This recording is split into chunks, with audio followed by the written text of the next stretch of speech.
Why do some people prefer not to plan ahead?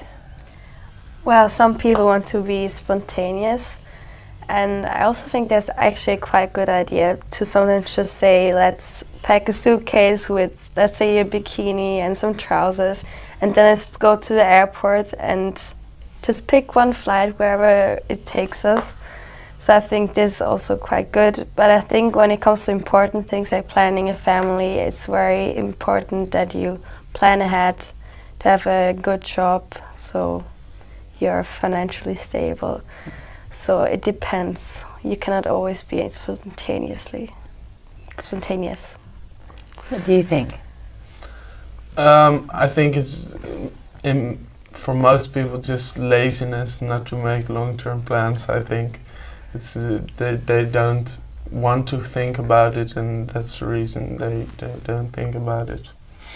Mm-hmm. Thank you. What factors will influence how cities develop in the future? That's a very good question, because I think because of the rising population nowadays, that's very important right now to think about the future.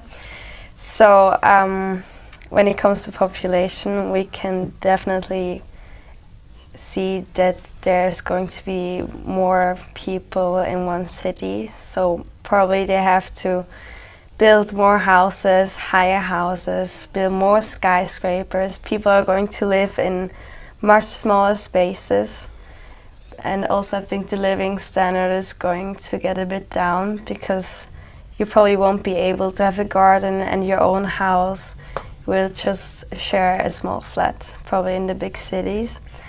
Also, you have to deforest forests in order to make space for buildings. So I think the cities are just going to get more packed with buildings, and the nature or the sceneries are going to suffer from that. And financially, well,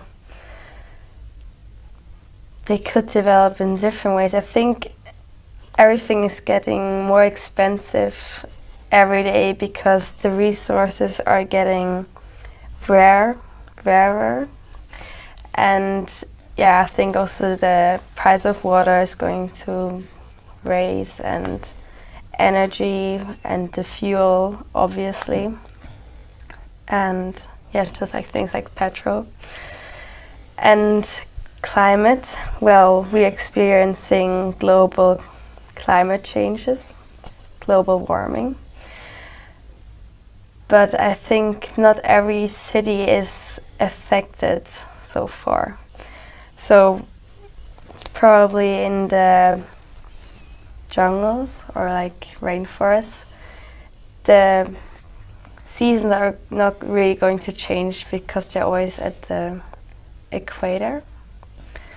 But other cities, like, not really cities, but let's say the Antarctica, I think all the ice shelves are going to melt at some point, and then just the animals are going to suffer, and also the people there. Thank you. Is it important to preserve old buildings in cities?